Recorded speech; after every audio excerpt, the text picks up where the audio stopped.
wild-card picture in the NFC with a .500 record. Hi again, everybody. I'm Brad Nessler along with Dan Jiggets today.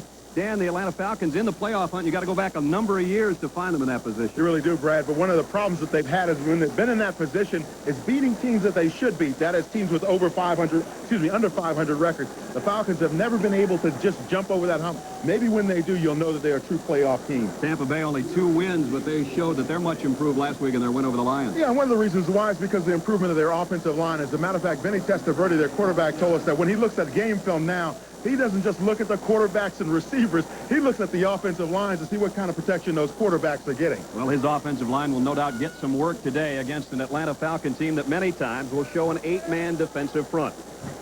And that 8-man defensive front will be blitzing very often because that's what Atlanta's defense likes to feature is the blitz, right up in your face football.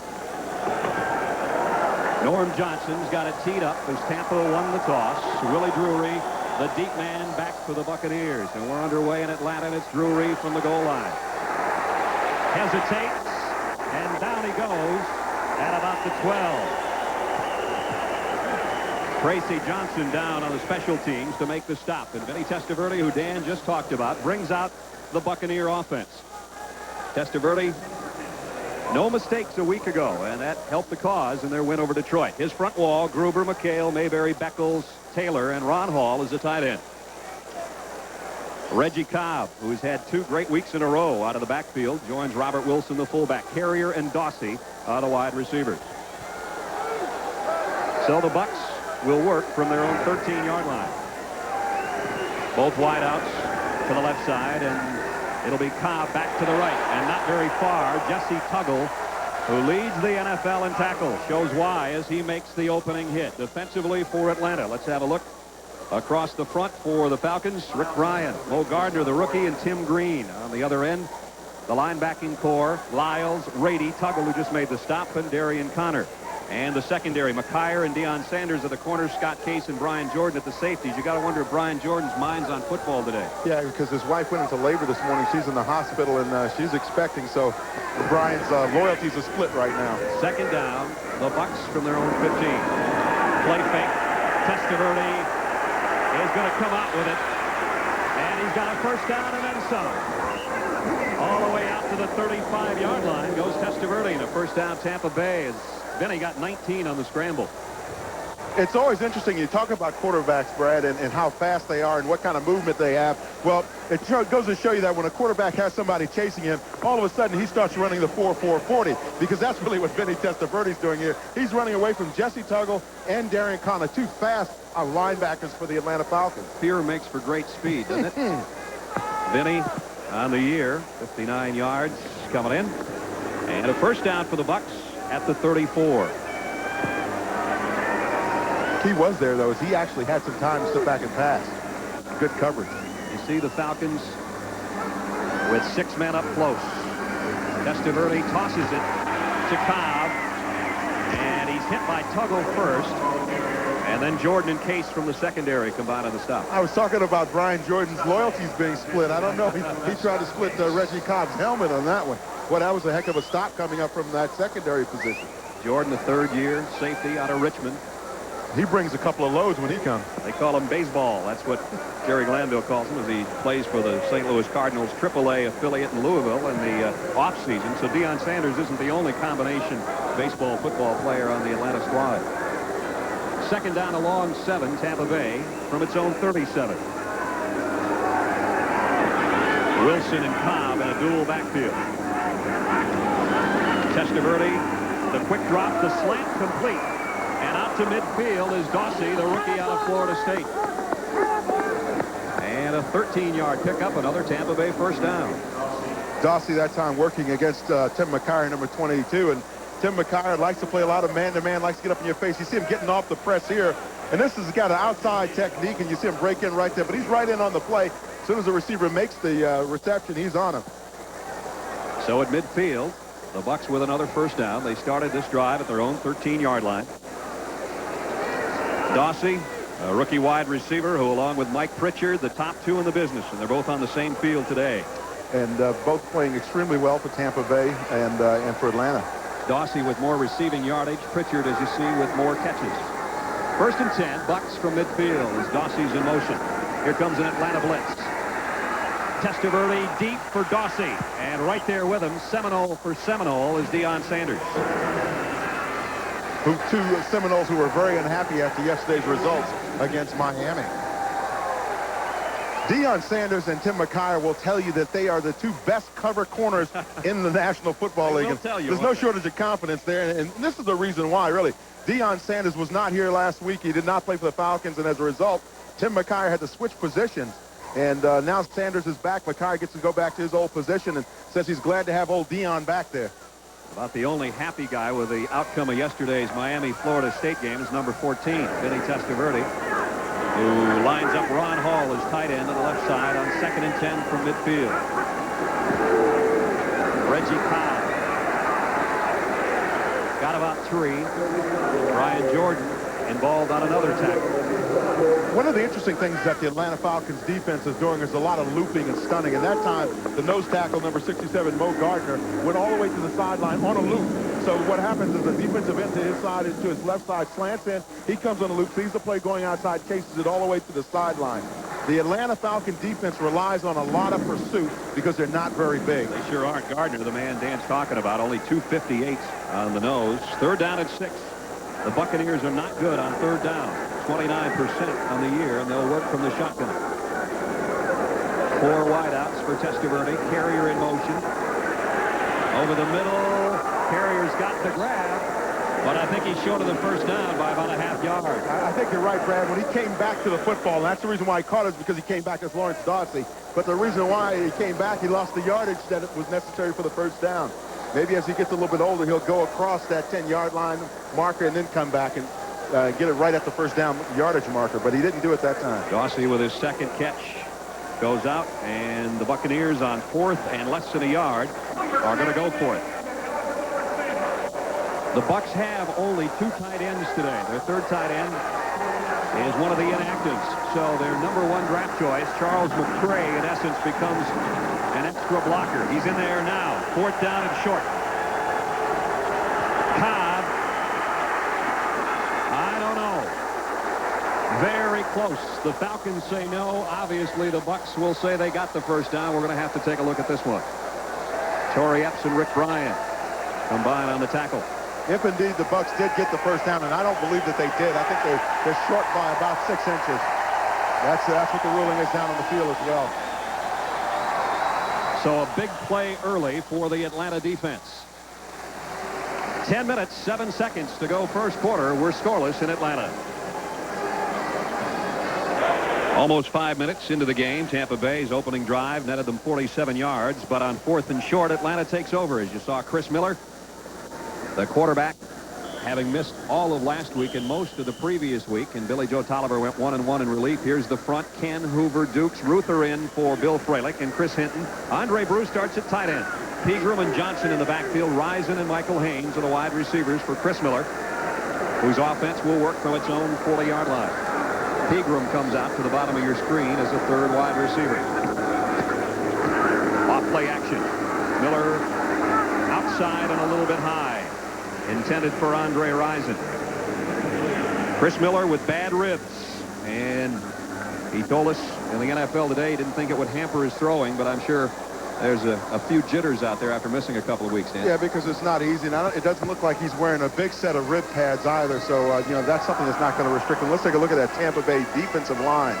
Dexter Manley, Gerald Nichols starting a nose tackle, Tim Newton at the under tackle, and good set of linebackers, maybe one of the better ones around. Jesse Solomon in the middle and Broderick Thomas. And a young secondary. Reynolds, the Carters, and Tony Covington, who's playing so well as a rookie. 2nd and 10, Atlanta. Pegram only got about 2. And it'll bring up 3rd down and long. Tim Newton in on the tackle. Mike Cann out there. He missed last week, too. Been around a long time and playing with a brace on the left knee. He told us he's got a small tear and a ligament in his knee, but it's not that serious, he says. He says, I've been around 14 years. Yeah, my knees are loose.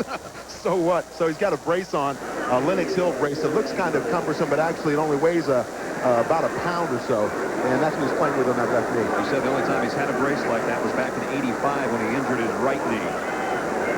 3rd down and 8. The Falcons now from their red gun 4 wide receiver set. And I think they took too much time. See that somebody hitched there. It looked like either one of those two. Broderick Thomas will talk to you a little bit. Oh, yeah, he's got his own radio station. Prior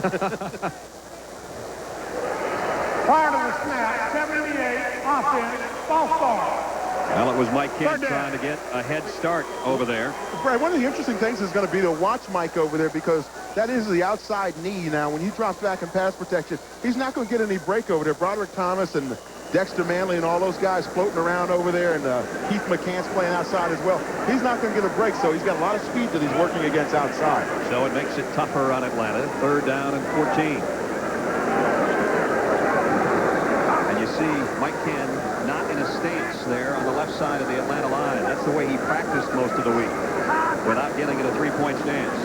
Miller over the middle. Mike Pritchard and a first down to the Buccaneer 44. 18-yard pass play. And Pritchard, the rookies, got the first big offensive play of the day for Atlanta. Well, you try to focus him in if you're in the secondary. Watch the secondary of Tampa Bay. Try to focus him in and get him funneled inside now to the safety help. But he settles down right in that little empty area in the zone and makes the play. So a little seam pattern, really. Just turns around, finds the open area, and here's another look at him over on the left side of your screen. Number 35, Pritchard. You'll see him come down right into the hash marks and then make his play right there. You see that opening that he found up in there. Well, both rookie wide receivers have already made an impression on the opposition defense today. First down, Falcons at the Bucs 44. Back to the ground, Steve Broussard in. And Broussard works hard down to the 40. Gerald Nichols, the defensive tackle, made the stop. You know, one of the reasons why a running game is successful is because what your people do up front. Now watch Chris Hinton right here, number 75. Watch his block on this play. Chris Hinton is an all-pro, 6-time all-pro offensive tackle. He's working against Dexter Manley, number 92. And you see right there, one arm flips Manley out of the way and clears the way for his running back. Hinton, a 300-pounder who came with Andre Rison in the deal for a #1 draft choice for the Indianapolis Colts that ended up being Jeff George. 2nd and 6. All 3 Atlanta wideouts to the left. They keep it on the ground. Broussard. Penalty markers down. Jesse Solomon makes the tackle on Broussard, who would have had a first down, but I think we've got a holding call as Tom Dooley gives us the signal. Those holding calls, well, I tell you what, they should never call holding on an offensive line. You never held in your career, right? Never held an honest man. Number 69, offense, 2nd down. Houston Hoover is the guilty party this time. Houston's been injured and banged up a little bit as well. You'll see him on the right side of your screen. He's hooked up there with Tim Newton. And really, I can't see the hole there because Tim Newton, maybe it's so good that I can't see it. Here's another look at it, a little bit closer in. And he's got him right up in the pads. That's where you're supposed to have him. That's technique. That's a good hole. It's a good hole. 2nd down and 16. Football back at midfield. 4 wideouts. Miller from the gun. Looking left. Completes it. And George Thomas has it down near the 38-yard line. One of the things I expect Atlanta to do at some point or another is start working the slant ends, because the middle of the field is open from a defensive standpoint with Tampa Bay. So maybe Miller's going to start looking in there a little bit more. It'll bring up 3rd down and 4. Falcons about 34% of their 3rd down conversions on the year. We have no score at Atlanta's Fulton County Stadium with 6.5 minutes to play. Each team has done a pretty nice job on their opening offensive drive. Tampa Bay had it almost 5 minutes and ended up short on 4th down and inches. And now Atlanta's worked it down to the Buck 38, 3rd and 4. A blitz coming. Broussard hit his pad. He couldn't get turned around in time, and you have to credit the pressure from the defense led by Gerald Nichols and Broderick Thomas for that pass. Nichols and Thomas are 2 of the best pass rushers on that Tampa Bay defense. And watch the closing in on the linebacker, Jesse Solomon, right there, too, outside. He's coming from all the way inside to make that coverage out in the flat. Richard Williamson, along with his offensive coordinator, Morris Watson, just went out of screen. Morris doing a great job, I think, this year with Vinny Testaverde. You saw Vinny next to the Buccaneer coach, set to come back in after Fulhag will kick it for Atlanta. High wobbly punt, fair catch. Let's see if Atlanta can down it. They won't have to. The fair catch taken by Drury inside the 10. It'll be the Bucs back on offense when we come back.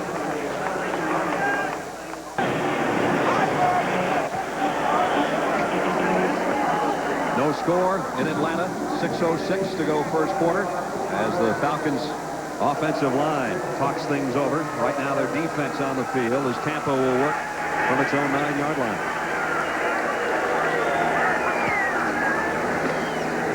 Cobb dropped for a loss. Mo Gardner and Rick Ryan. Tampa Bay's really struggled early in games, in first halves this year, I should say, Dan. Yeah, and you know, what that causes you to do is in the second half, that means you got to go back to the passing game more than you'd like to. You can't run the football as well as you want to. You see in the first 9 games, they scored 25 points, and last week they scored 23. 21 of those coming in the second quarter against Detroit. Alonzo Highsmith checks in to the Bucs backfield in a dual set with Cobb. Second down, 11. Falcons will blitz. Cobb inside, only to the 10. Rick Bryan again helps on the stop along with Robert Lyles. John Ryan, the old veteran out of Oklahoma. Yeah, John Rady's in there mixing it up a little bit with Alonzo Highsmith. That's a pretty good matchup because Highsmith is about the size of a defensive tackle. He's playing fullback. I looked at him, I said, he has the wrong number on, doesn't he? He should have like a 60 number on, you know? We kidded him about that last year when we had one of the Dallas games he was involved in. He said he'd like to play linebacker or defensive line. Scary thought. Third down and 9. Testaverde from the shotgun with 4 wide receivers.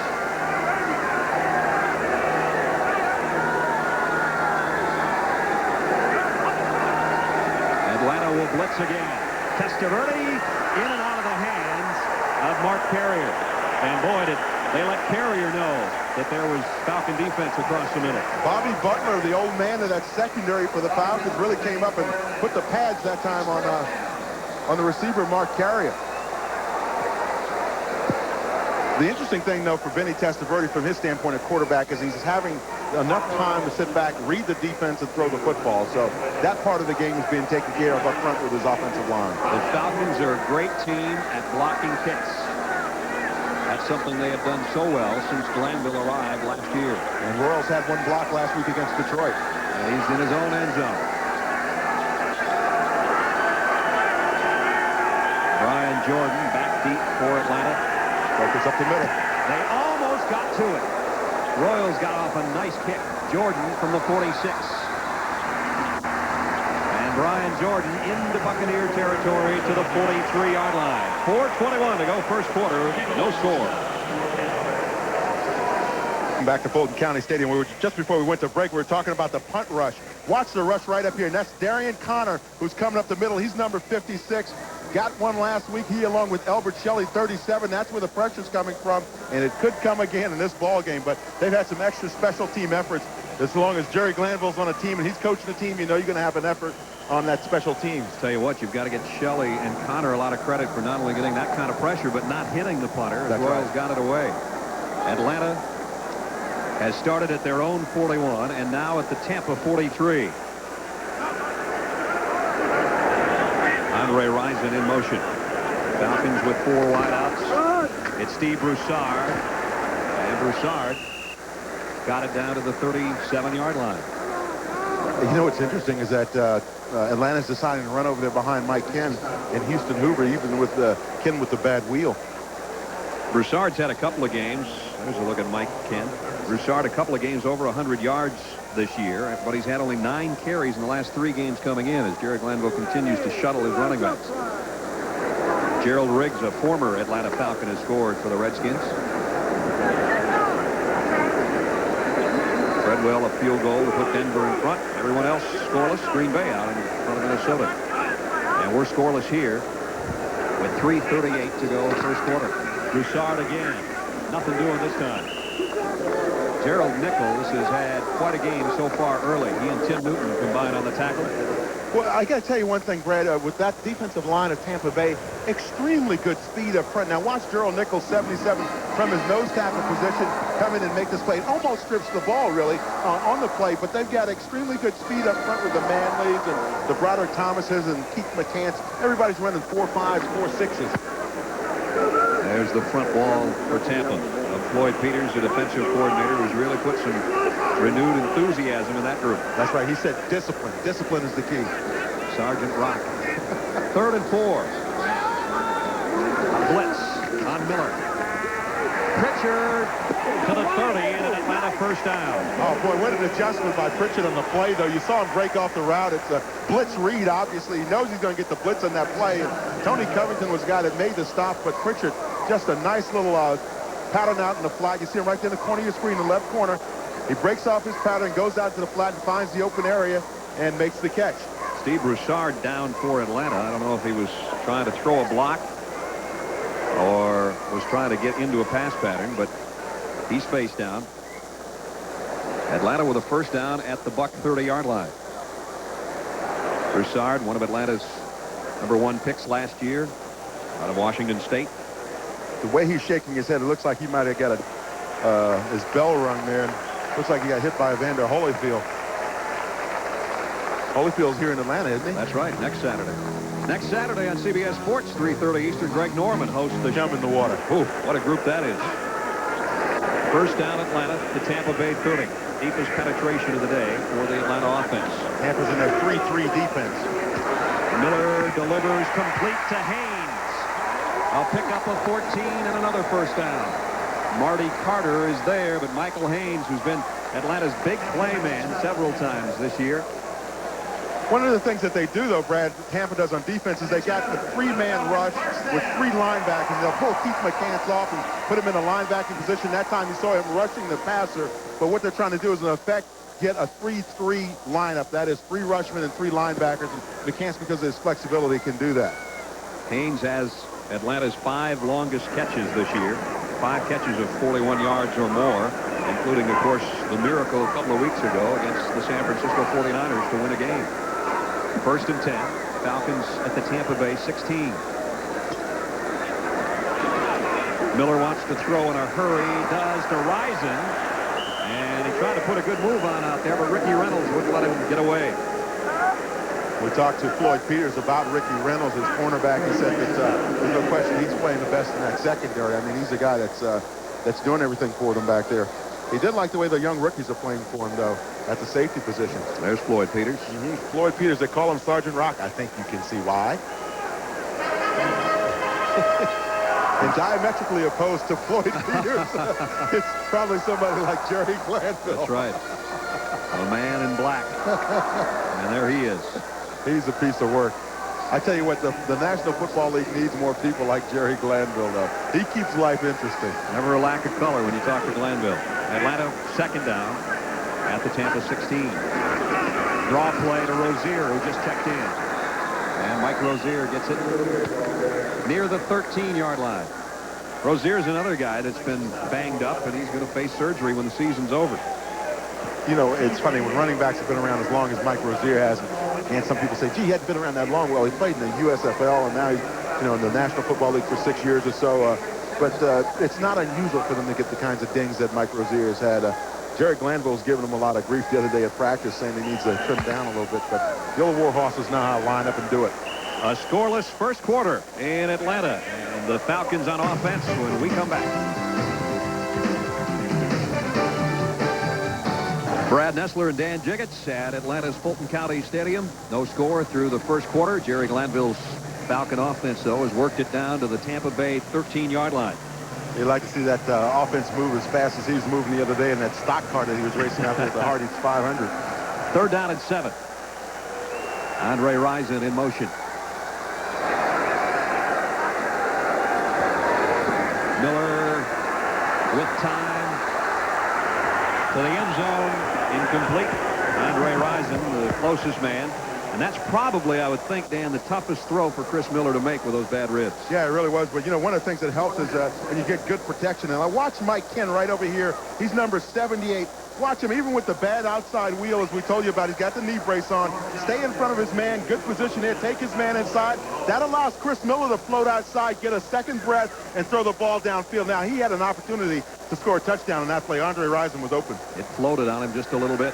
And Norm Johnson in for a 30-yard field goal attempt. He has not missed inside 45 yards this year. Johnson breaks a scoreless tie in Atlanta. Just 10 seconds into the second quarter, it's 3-0 Falcons. Stadium, place that gave us so many thrills during the World Series. So far, Atlanta out in front, 3-0. The Falcons in front on Norm Johnson's field goal with Dan Jacobs. I'm Brad Nessler. Falcons put together a pretty good-looking drive, Dan. 7 plays, 30 yards. They used up 4 minutes and 31 seconds off the clock. That's not bad at all, but I know that they wanted those extra 4 points. Johnson to kick. Drury deep. High kick, and Drury will take it at the 6-yard line. Oh, black jerseys that way. A great move by Drury, and he's still free in the open field. Nice run back by Willie Drury all the way to the 28-yard line. Willie Drury ran about 100 meters, but he only went about 20 yards. Watch him here. This is the key thing. Watch the move here when he puts that little spin on. He's going to head over to his right. Right there, spin around, come back the other way, start the music now. Now he decides to go back to his left one more time. He's got half that Falcons defense faked out, and it's one guy, Pat Chafee, number 28, who finally brings him down. It's about as good a looking 22-yard run as you'll ever see. There's Willie. He gets a couple of stars for that one, just for the run back. Vinny Testaverde lines his troops at the 29-yard line. Nice play fake. Vinny on the bootleg. Darian Connor's out there with him. Let's get an update on some other NFL action in Greg Gumbel in New York. Greg? All right, Brad, in Indianapolis, a Chicago fumble sets up Jeff George for the 4-yard touchdown pass to Jesse Hester. 7-0 Indianapolis over the Bears first quarter, Brad. All right, Greg, 3-0 here in Atlanta. Norm Johnson's field goal early in the second quarter. Vinny Testaverde on a bootleg there. It looked like he was going in slow motion. Yeah, he did, but you know what? He faked everybody out except Darian Connor. And Darian Connor is smart, stays at home on that backside, very disciplined outside linebacker. Either that, he just didn't want to run over the other side of the field. 2nd and 10. Dawsey in motion. Straight drop, Testaverde. Almost intercepted by Sanders, and he would have had a touchdown. Did you see the closing speed, though? That's the amazing thing. See, he lays back in the weeds. He lays back in the weeds on the receiver and the quarterback. You think that your receiver's open. Now watch him come off the slant play. He's planning this the whole way. Sees the crossing pattern there, avoids the bump, and right there comes across and almost intercepts the football. That's that extra burst that most cornerbacks just don't have. A thigh injury that's bothered him for the better part of a month and a couple of weeks ago, and he did play when John Taylor had a long touchdown for the 49ers. Sanders on a bad wheel almost ran down Taylor, and last week he didn't play at all. Closer to full health this week, and it showed there. 4 wideouts for the Bucs, and look at the Falcons. Everybody up front. Here they come. Testaverde deep. Man out there's got it. Mark Carrier to the 40-yard line. Live by the blitz, die by the blitz. Put everybody up in that front. Testaverde gets enough time from his offensive line to set up and throw, and that's what's going to happen. Mark Carrier, a former Pro Bowler, breaks into the open, working against Brian Mitchell, number 36 for the Atlanta Falcons. Right there, Testaverde, plenty of time to throw. He's unmolested in the secondary, in the backfield, excuse me, and then watch down in the secondary. Carrier over the shoulder, makes the nice grab. No help from the inside from the safeties. You're man-to-man out there all by yourself. Great catch by Carrier. 5th-year pro out of Nichols State. There's his numbers on the year. Vinny says he's been injured too and is getting back to full health. 32-yard pass play puts the Bucs at the Atlanta 39. End around. Gary Anderson looking for a place to hide. Tim Green and Robert Lyles on the hit. Gary Anderson used more in those types of situations now, or as a pass receiver. So one of the key things you want to watch in this Atlanta defense is the pursuit to the football. Now, Gary Anderson's going to try in several different ways to get out of that backfield. You see him spin back around now, try to reverse field. Defense stays at home on the backside. That chases him back to the front side now, and he has nowhere to go. Good pursuit in there. Start to get back to that blitz type of defense down here. 11 men on the football. That's what Glanville put together in the late 70s and early 80s here in Atlanta. And look at everybody up front again. Testaverde back to throw on 2nd and 15. Intercepted. Sanders laterals to Case.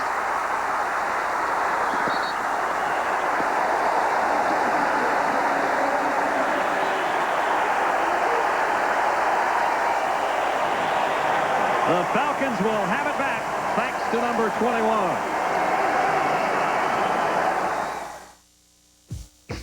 Sponsored by Budweiser.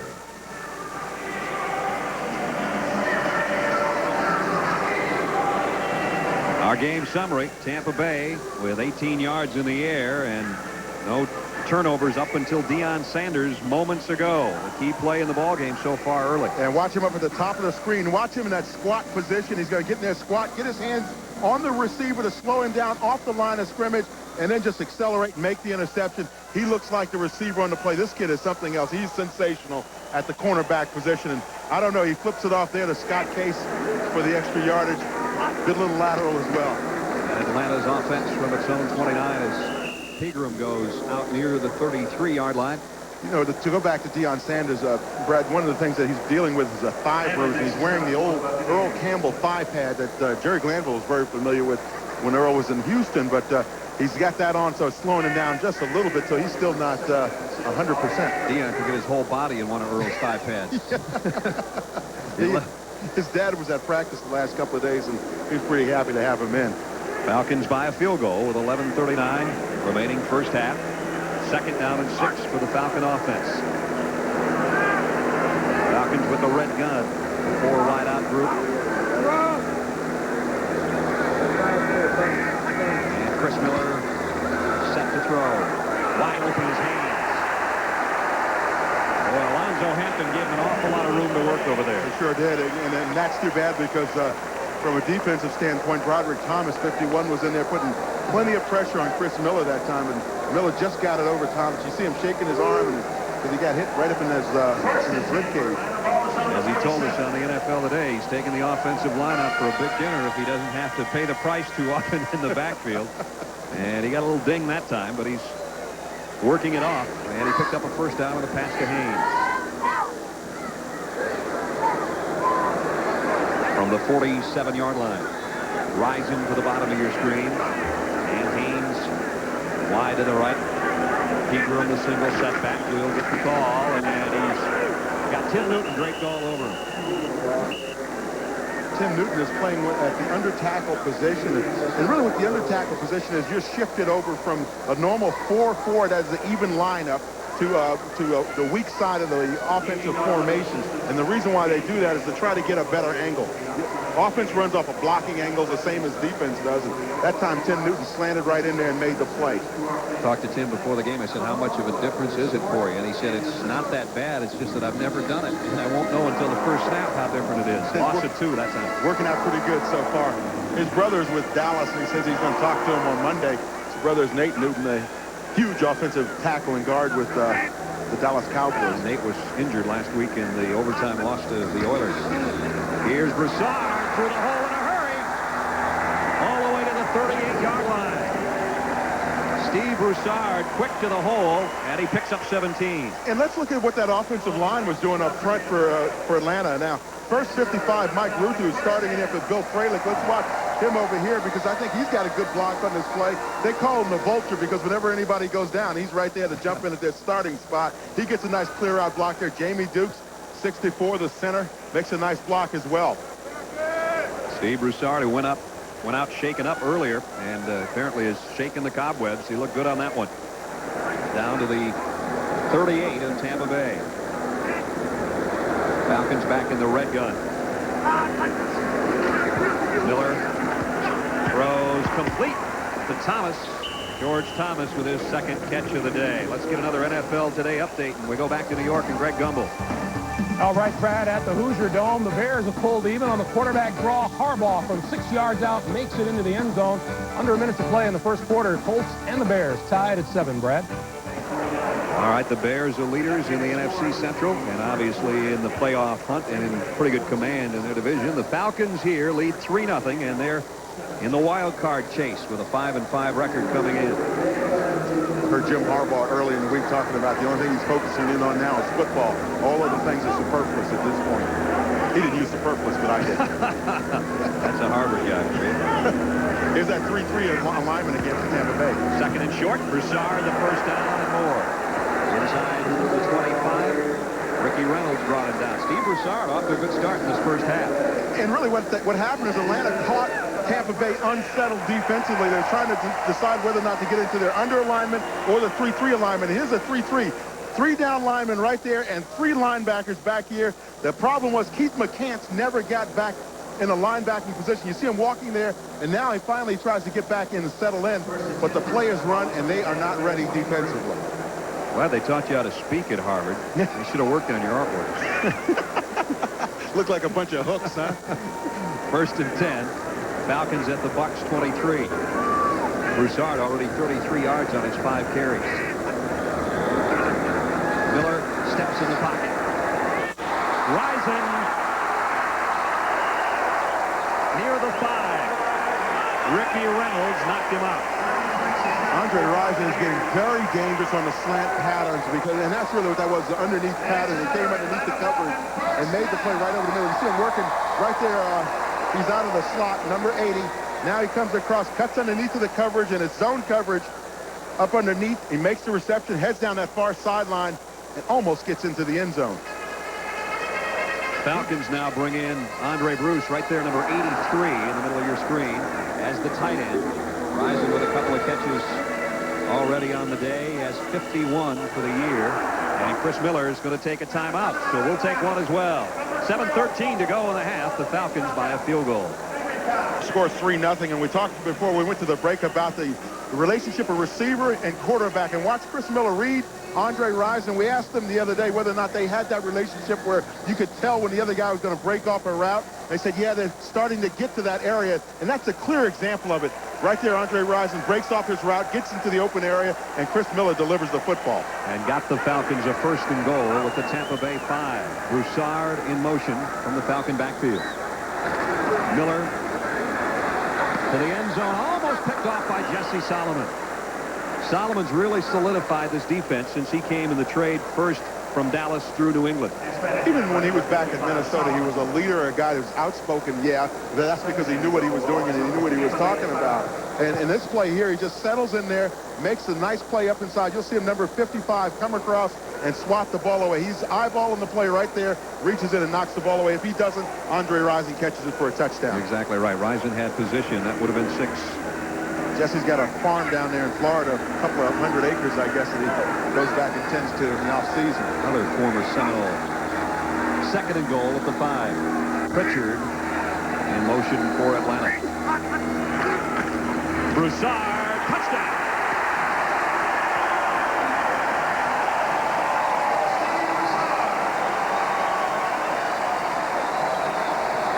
He did most of the work to get him there, and he took it the final 5 for the score. And got good blocking up front. Watch his offensive line separate the waters here for him.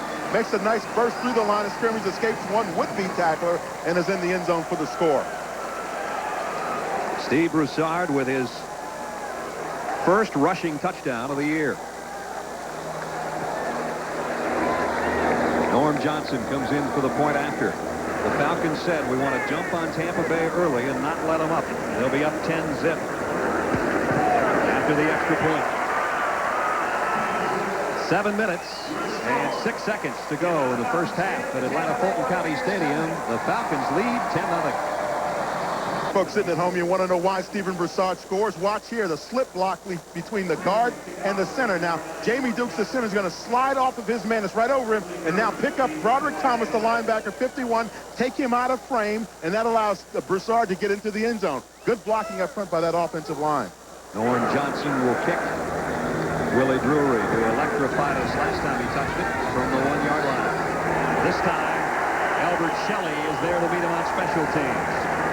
And the Bucs will have to work inside their 15. The Falcons went 71 yards in 9 plays, and over 5 minutes elapsed to get the touchdown and a 10-0 lead. Yep, that's the old slip block. We used to call it banana. You get up on the line of scrimmage, you want to make the call, you tell the other guy to slip block it, say banana. And he knew that you were going to slip block with the next guy alongside. Well, not only did they slip, but Broussard slipped through there for 5 and a score, and Testaverde now back offensively. Third time Tampa's had to start inside their own 15. You just don't want to play that kind of field position game all day long. Alonzo Highsmith again in the Bucs backfield with Reggie Cobb. Play action. Testaverde stands in trouble from behind. Tim Green. His 4th sack of the year. That leads the Atlanta defense. And he was relentless on the play, too. I mean, he went to about 2 or 3 guys to get to Vinny Testaverde. He's coming from the backside. Rick Bryant, 77, right in the middle of your picture, coming from the front side. But you see Green right there just continuously fighting. He and Darian Connor, 56, get in on the sack. Can you believe it? Darian Connor, though, he told us that when his mother left him at college, he cried when his mom left. It's 10-0 Atlanta. Falcons lead by 10, and Coach Williamson's troops in a tough spot right now, Dan, inside their own 5. Backed up, and you see Morris Watts over there works with the quarterbacks along with Richard Williamson. Those are the 2 coaches. Morris Watts, interestingly enough, Coach Andre Rison at Michigan State. Jerry Glanville's Falcons up to a 10-point lead, and you just expect he'll turn everybody loose on Testaverde down in his own end zone. Vinny is 3 out of 7 for 50 yards, and he's thrown an interception. And here comes the blitz from the secondary, and the ball's loose, and Atlanta has it go out the back of the end zone. Close to a touchdown. Tuggle and Jordan were there. Safety, and they'll get the free kick. But what happened was Vinny Testaverde's dropping back, and it looked like his offensive tackle bumped the ball out of his hands when he set up. And Jeff Donaldson came in, number 42, to really break things up. But watch Testaverde as he tries to slide to his right a little bit right here. You see the ball just pops right out of his hand there. I think he hit Wilson, his fullback. Yeah, somebody hit the ball. Somebody on his own team knocked the ball out of his hand. So the Falcons add 2 more, and it's been a tough start for number 14. This is, and when you look at last week and the way things went for Tampa Bay and then compared to this week, it's really a big difference in terms of what they've done offensively. We'll get another look at the Falcons safety. And Vinny Testaverde, we said it's a tough spot to work. And there's his fullback trying to throw a block, and the ball just went right with it. Yeah, Wilson's coming over to help out Rob Taylor, and Testaverde just happened to step up in there and had the ball in his throwing hand and just got knocked out of there. I don't think Wilson would have ever been in the area, Dan, except he saw Tracy Donaldson coming with the blitz from the secondary, Jeff Donaldson, rather. And so stepped over to help out. That's right. It's the second safety of the season against Tampa Bay. Well, you know, Brad, when you get backed up in an end zone, everything speeds up because the quarterback can't run back.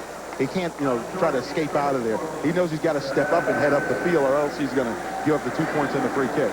Steve Christie now with the free kick from the 20. Some teams will punt this, others with a place kick. Christie will kick it. And Jordan from the 18. Straight up the middle. And out across the 40, still on his feet to the 45. He was like the River Jordan. He just kept rolling on, huh? I guess. 27-yard return for a guy that's going to be maybe a daddy by the time this game is over. Don't forget, next Saturday on CBS Sports, 3:30 Eastern Time, Greg Norman hosts the Shark Shootout, benefiting Ronald McDonald Children. And says he cut back on a lot of the things that he was doing, but it's good to see him still doing some charity work. You bet. Chris Miller. On his own 42. Miller in trouble. Comes out of there with it. Bad ribs and all. Miller with a first down. And all the way out to the 40-yard line to the 39 of Tampa Bay.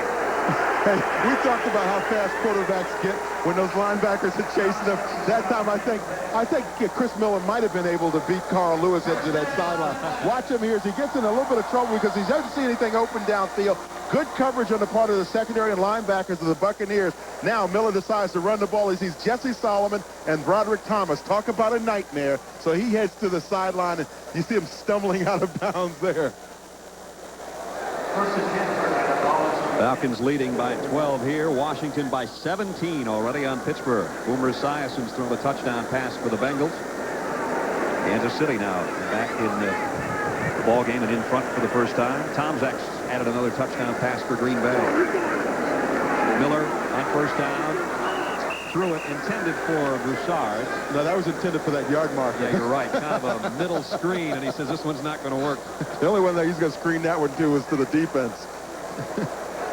Atlanta Fulton County Stadium on a gorgeous day here in the South, and the Falcon fans enjoying what they've seen to this point. It's a 12-0 Falcon lead at home as the Falcons try to go over the 500 mark and off to a good start against the Tampa Bay Buccaneers. Brad, we talked about with the Falcons being able to beat the teams that they're supposed to beat. And Tampa, really, when you look at it on paper, is a team that they're supposed to beat. So far, they've shown a pretty good effort.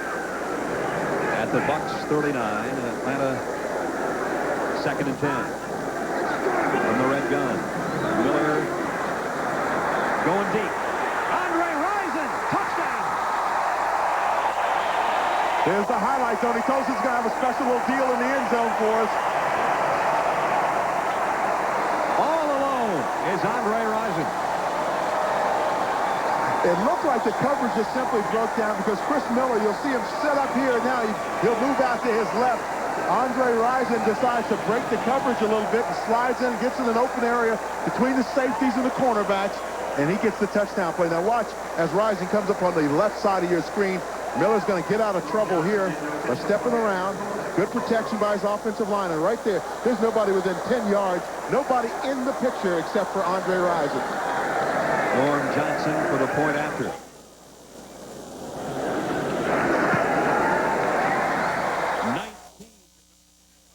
They've turned an interception and a safety into 2 touchdowns.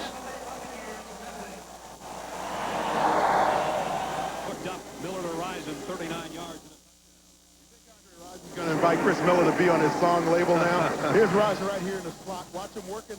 Now, he just simply beats the cornerback, and then the cornerback releases him. It looks like right there, 29, Ricky Reynolds turned his back on him. Nobody's in there giving him deep middle help. Andre Rison's wide open. He can't believe it. He stopped to look around like, hey, did I make a mistake? Was the ball not snapped? All Andre could worry about is how fast was it going to get to him. Look at the total offense in this quarter, all Atlanta. June Jones is their offensive coordinator right there. You see him talking to Andre Rison, and he says, hey, man, if you can get open like that, just keep doing it. For Rison, his 6th touchdown catch of the year. Secondary that time at Tampa Bay didn't have a clue. Gary Anderson back deep for Tampa Bay. Johnson's kick will go to Anderson at the 9. And out near the 25-yard line. Joe Fishback made the stop on the special teams. Scoring drive for Atlanta after, first of all, picking up a safety and then taking the free kick. They go 58 yards in just 3 plays. Scored too fast, though. That's what's the negative there? They scored too fast. Chris Miller, that's his 13th touchdown pass of the season. And Chris Miller, when you compare his numbers to any other quarterback, over the first couple of years of their careers, boy, he's got some sensational numbers. He's in some pretty serious company with some other big names. Vinny Testaverde from his own 25 gives it off. Cobb is swarmed under by Tim Green and Brian Jordan. They call that defense down here, they call the team the Black Wave, and I think that you'll understand exactly what they're talking about when you watch a play like this. Just the pursuit of the defense, everybody working to the football, everybody wants to get a piece of the ball carrier. That's the way defense is supposed to be played in the National Football League. Hasn't been good field position, has it, for Tampa Bay today? No, and when you really sit down and analyze games, I mean, that's one of the keys is if you get the ball where you can work with it a little bit, but you get backed up the whole day, it just does not help you. Testaverde on 2nd down. Zips it out in and out of the hand of Mark Carrier, his intended receiver. And it will be 3rd down and long. Deion Sanders was out there with Carrier. It's interesting when you talk to Deion or try to talk to Deion and Tim McKyer. We said that they will tell you that they are the finest cornerbacks in the National Football League. They do show it. Tim McKyer told us that he's expecting 2 interceptions today just from himself alone. He says Deion's got to get a couple as well. Deion's well on his way. I asked him before the game, McKyer, that is, what's it going to be like to have Deion back? He says, I can get back to my regular spot and get a couple interceptions for you guys. Yeah, the thing most people don't understand is he was not playing his regular position last week against Washington. Third down and 15. Testaverde across the middle to Anderson. And Gary Anderson got it to the 31, but he's short of the first down. Tuggle got back there along with McKyer to make the hit, and the Bucs will have to give it up again.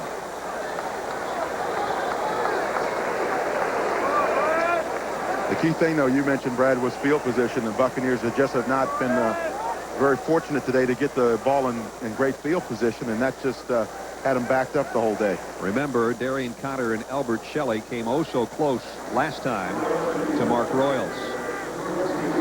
It looks like they have a block going again. Got a little stunt working up front. Focus up the middle, folks. Falcons will bring an 8-man rush. Here they come. High snap. Royals got it away. Hurried this kick a bit, and Jordan will field it at the 29. Got past the first man. And got about 11 out of the return. And again, the Falcons will have great field position at their own 40-yard line after an 11-yard return by Jordan. Coming up on the NFL Today Dockers halftime report, Greg and Terry will have all the scores, highlights, and the latest information from around the league. And they'll also have a preview of our second game coming up on our doubleheader, and that'll be Dallas and the Giants. That's all coming up at halftime right here on CBS Sports. 3 minutes, 59 seconds to go in the half. The Falcons lead the Bucs 19-0. Richard Williamson, the head coach of the Tampa Bay Buccaneers, over in that Bucs sideline. He's looking for a little magic right now, something that's going to work, and he's got a pretty good defense out there in that field. Pretty productive. They've been on the field too much, though. Yep. Broussard will go down for no gain. And that Tampa defense led by Broderick Thomas and Solomon and company. In on the hit. Good group of linebackers, as Dan and I talked about, Solomon and Broderick Thomas. And Thomas will tell you, since Solomon showed up, he said that's what we needed in the middle. Yeah, you know, a real leader guy steps up, tells everybody what to do. He calls the defensive signals for Floyd Peters over in that sideline. Floyd Peters told, when we talked to him yesterday, said, hey, look, you know, when you get guys, you want to try to design a defense to their ability. And every player, to a man that came in and talked to us about Peters, said that the reason why this guy's so successful with defenses is because, you know, he listens to you, understands what you want to do, and he tries to affect that kind of change for you. Tim Newton apparently made contact. I think Newton thought he got back, but flags are down. It's hard for number 96 to put the brakes on. Encroachment, 96 defense. Second down, prior to the snap. Oh, Tim's got to get those ABS brakes. I'll tell you what, he's trimmed down, Newton. He really does. He looks great. We'll watch him here, number 96, Tim Newton. He's trying to read the ball in the motion, pulls him off a little bit. Boy, I don't know. I know he didn't look like he touched Jamie Dukes. Because believe me, Dukes would have moved if he had hit him. At any rate, it's a 3-5 for Atlanta. 2nd and 5.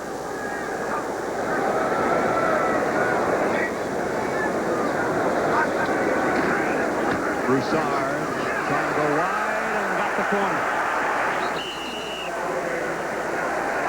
Broussard, who has a touchdown run already today, picks up 11 and a first down Atlanta. You mentioned the key thing there, though, Brad. You said he got the corner. And the way you get the corners, watch these blocks out here, those reach blocks. Chris Hinton with an outstanding block. You want to know why a guy goes to 6 Pro Bowls? That's why. That's a difficult block because your man is outside. You got to reach out there, hook up on him, and then allow your running back to get outside. And he just did a sensational job. Even though Broderick Thomas made the tackle, Hinton not only got his man, he got a good piece of Broderick as well. And helped Broussard pick up 11 and a first down at the Bucs 45.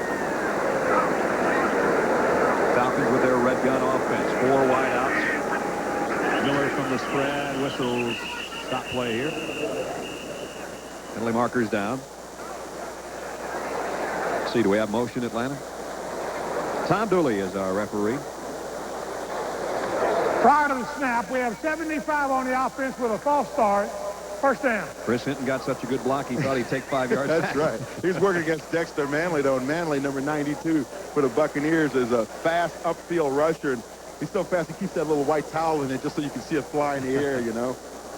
Manley still ran about a 4-6 or so with the Cardinals in this preseason before his trade to Tampa Bay. 3rd penalty against Atlanta. Chris Miller with cracked ribs, not bad numbers. Again, he's in the spread, flanked by Broussard as we approach the 2-minute warning. Miller to Haynes. Penalty markers down again. It's going to be holding on Chris Hinton again. He was working against Dexter Manley, and Manley got up inside of him that time. It looks like a takedown, but sometimes it's not. Holding, 75 offense. First down. Chris Hinton, to which we never said that he threw a good block. Back-to-back penalties against Hinton. Atlanta, though, leading 19-0. And a 19 Tampa Bay nothing. And just in the last play, Chris Hinton got a holding call here. And one of the reasons why is because Dexter Manley is so far outside. Manley is at least 2 yards outside of Chris Hinton now. As we start the tape, watch here. Manley with a good move. Hinton gets his hands up, and then he gets those lobster claws on him and just pulls him down to the ground. He grabbed right between the 9 and the 2. Big old Maine lobster claws. So now Atlanta, after being in Tampa territory, finds themselves backed up near their own 40. And again, they'll work from the red gun. Chris Miller across the middle, and it's Jason Phillips. Back to the 39, got a big chunk of it back. It was about 5 yards short of the first down. And it looked like double coverage that time on Phillips because the linebacker Sullivan had slid out from his inside position, and there was a corner there as well, and Phillips just makes a nice grab. Phillips basically is Atlanta's 5th receiver. He just picked up 21 yards. 2nd and 4. Miller out to Rison, and Andre Rison, the catch, the first down and out of bounds. And Mike Ken looks like he's down on the ground again for Atlanta, and he's holding that injured knee. Mike Ken in his 14th year out of Michigan, and most people felt before he injured that knee was playing maybe as well as he's played over that 14-year career, and it includes a lot of Pro Bowls. And remember, Atlanta's offensive line banged up with another former All-Pro not in there today. That's Bill Flalick right there in the white shirt. He had elbow surgery last week, tried to play, lasted about 10 plays against the Redskins, and that was it. And Mike Gann right there with the cap is another Atlanta Falcons starter who had back surgery, a defensive end. So those are 2 key people that the Falcons don't have. All #1 draft choices. Mike Gann says, I'm okay, and he'll stay in. Now they're going to make him take one off at least. He'll have to, or have a timeout here. There's the 35-year-old Mike Gann. Jerry Glanville told us in dealing with that injury with Mike Gann, he said the doctors told him that it in fact could be season-ending and or career-threatening. And Mike Gann says, hey, I haven't been in the playoffs in a long time. I'm not sitting now. He said, don't send any flowers yet. Exactly. And so with the new brace, number 78 stays in there.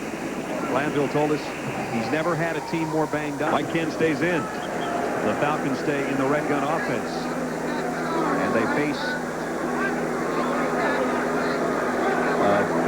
Tampa Bay defense trying to somehow get the football back, trailing 19-0. Miller's been sharp today despite the cracked ribs. 9 out of 14, 132 yards and a touchdown. Yeah, the way you feel at that last snap, you know, it was a high snap. He grabbed it with one hand, made the one-hand stab with it, and threw it down for the completion. Again, Mike Gann not in his stance. You can see him there in the middle of your screen. Chris Miller threw that one behind Andre Rison. Ricky Reynolds was covering.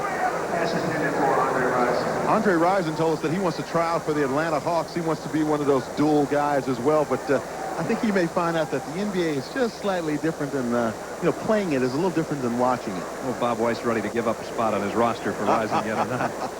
I think when he saw Doc Rivers leave Atlanta, he felt that there was an opening. He'd have to beat out, it'd be a Michigan State guy having to beat out a Michigan guy, Ramil Robinson, who plays the point for the Hawks. 2nd and 10 at the Buck 33. Tampa Bay might think about a blitz here. Nope, they'll back off. Just a 3-man rush. Miller, incomplete. Ricky Reynolds, and flags are down. We'll have interference on Reynolds trying to cover Jason Phillips. Did the Bucks come with a delayed blitz that time? Yeah, they did. And Ricky Reynolds, unfortunately, looked like he was Jason Phillips Taylor. Watch him here in the slot. You'll see Reynolds, number 29, coming right back over the top right there. He's all over him. Looks like a Seville Rowe Taylor, huh? Yep, that's a good call. And Atlanta will have a first down with 1:19 to go. Ricky doesn't like it. 5th year out of Washington State. And Ricky's looking like I don't know anything about any Seville Row Taylors either. Let's get that squared away. The Falcons again inside the Buccaneers 20-yard line. 1st and 10 at the 17. Broussard, the single setback. And it is Broussard on a quick opener. At about 5 to the 12-yard line. And let's see if Chris Miller's going to line them up without a huddle. As we work our way down near a minute remaining first half. It's 19-0 Atlanta. One of the things Atlanta told us to look for with their offense is some slanting patterns. That is flooding an area. They got 3 wide receivers to the bottom of your screen. Blitz picked up. Touchdown, Rising.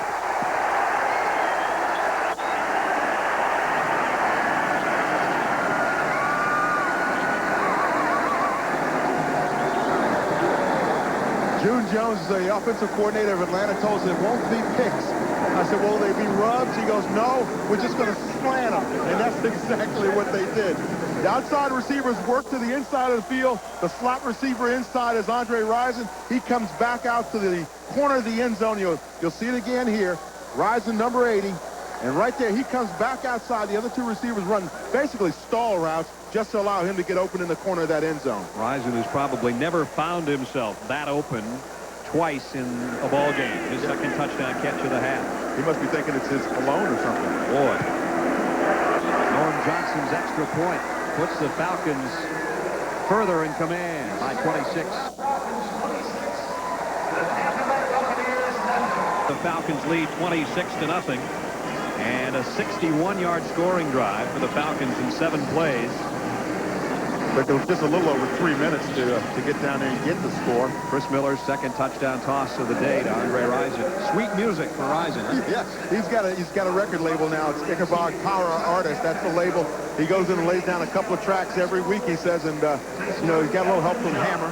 He was on Hammer's video, so Hammer's going to help him out a little bit, but he's also got one of his buddies helping him out, and it's a guy he grew up with. Expect to see it in your stories by next January. He's laid down some tracks so far in this first half, that's for sure. Drury from the 11.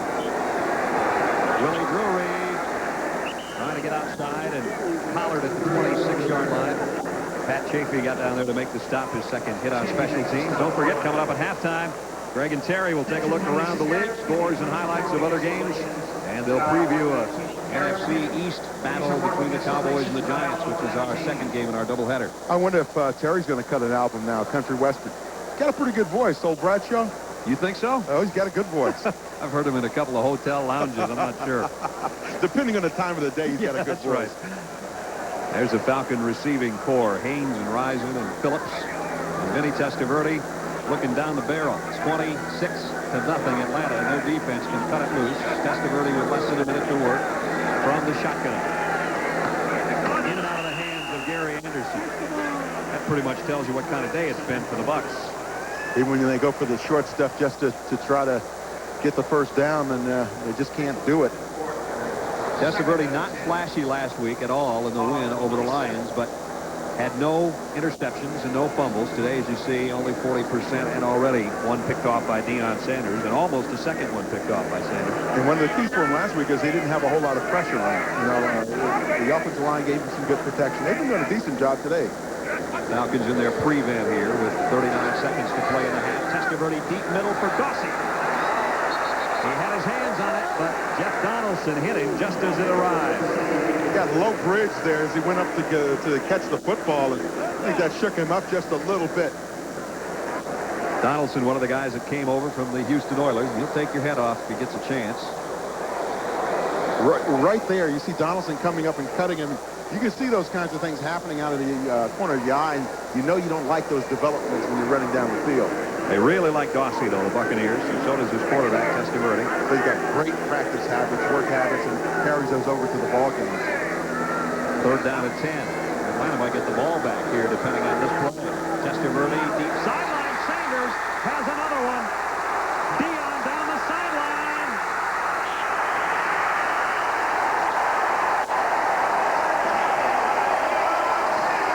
I'd say he's back. Yeah, he was over there playing center field. Doesn't he play center field for the Braves? Well, that's his natural position out there, so he just kind of reached back in there. It's been too easy for him. That's the second one that just kind of dropped into his hands, but he puts himself in position to make the big plays, and that's the second one of the day. Tim McCarr said he's going to get two. Dion's got two. Tim, you're two down. What a difference he makes in that Falcons secondary. And the Falcons do indeed have the ball back. You don't want to look over there if you're looking for yardage. It's not there. And if the Bucs defense, which has been on the field all day, gives up another Atlanta score, they warm the jet up to head back to Florida. 26-0 right now, Atlanta, with 22 seconds left before the break. The Falcons said we want to get them down early and just stay on them. Boy, they ever. The red gun of Miller to the end zone, incomplete, intended for Haynes. Alonzo Hampton back there defensively. And you think about the the trouble that this has put the Tampa defense in. I mean, they've been backed up, and Atlanta's been in scoring position, getting the turnovers and things, and it's really challenged the defense of the Buccaneers. 2 Deion Sanders interceptions and a safety on the day. And Chris Miller having a field day right now after being out last week with the cracked ribs. Ribs that are still cracked, but you never know it today, the way he's throwing the football. Need some super glue on him. At the Buck 15, Tampa thinks about a blitz. And they come with it. Miller throws under pressure. Almost had Rising for a third score. Boy, what a nice blitz pick up there, though. Tampa was coming with the safety blitz, and it looked like Darrell Fullington, number 27, was coming from the far side and came on the blitz, got picked up. Miller steps up and makes the toss. Fullington came over after being waived by the Minnesota Vikings, a former starter there, a high draft choice of the Vikings out of Miami, and of course worked with Floyd Peters in Minnesota, and he's put together some other ex-Vikings. We mentioned Alonzo Hampton earlier. He used to play in Minnesota, as did Tim Newton and Jesse Solomon. So this is Minnesota South for Tampa Bay's defense. They're smart. They moved away from the bad weather. Heard that. 3rd and 10. The Falcons at the Bucs 15. That's the time remaining in the half. Chris Miller steps up, throws, touchdown! And it's Rising again.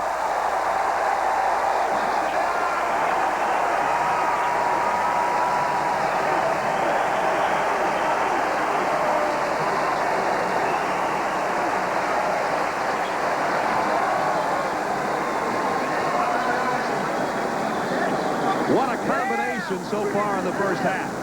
Andre Rison will tell you that he wants to be considered one of the best wide receivers in the National Football League. He's at the bottom of your screen, and he continues, he's right in the slot.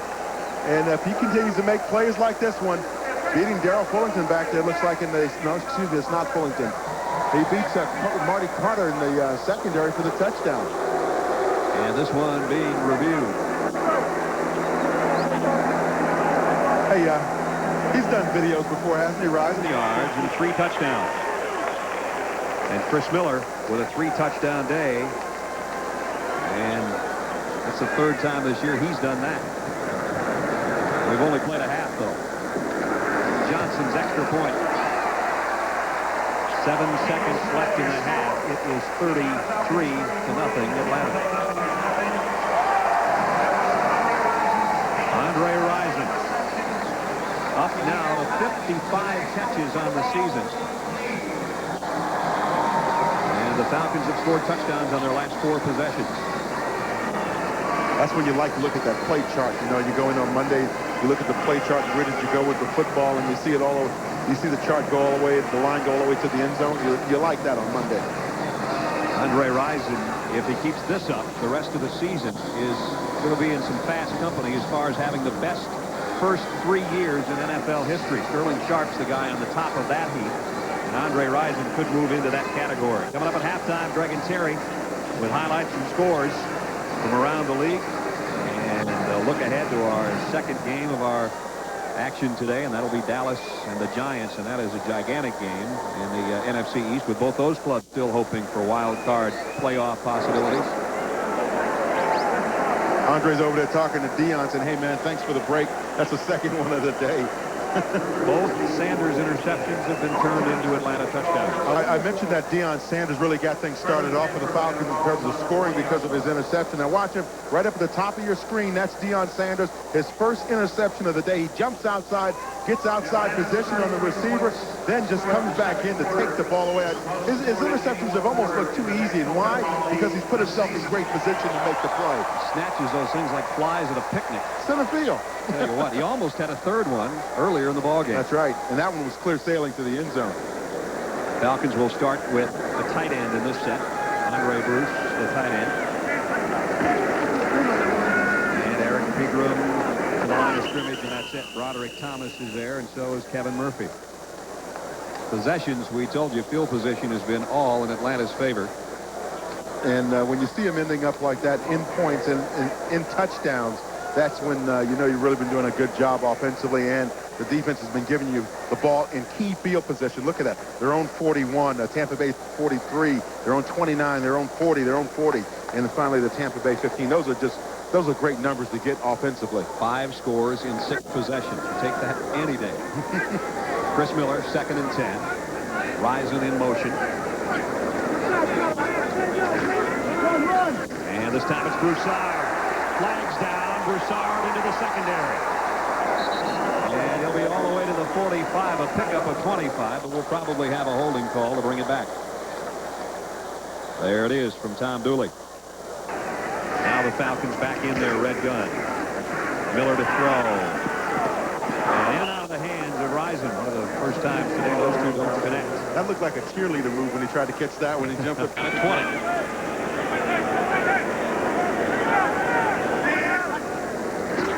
Draw play to Pegram. And he'll get about 10 of it back, but it'll be a punting situation for Atlanta. 0-4.